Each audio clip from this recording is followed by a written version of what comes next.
অ' মা হুঁচৰি গাই আছিলোঁ বোলো বিহু বুলি বোলো চচুবাৰী ঘৰতে সোমাই পেলাই সেই কিবা এটা খাই যাওঁ। আই ঐ দেহি বৰ জহনীটো গৰু বিহুৰ দিনাখনে পালাহি। আহা আহা তোমালে মই জলপান অকণকে সজাই দিছোঁ।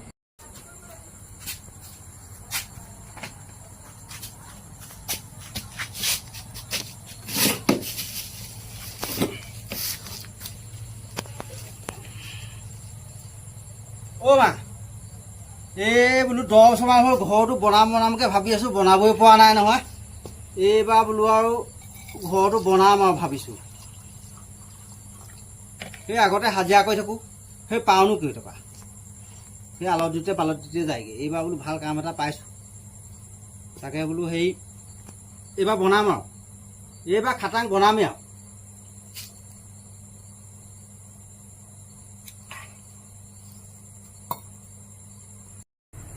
এই হাইজানিয়াটোক আৰু এগিলাচ দি দেও, ই ঘৰটো বনাই পেলকগৈ।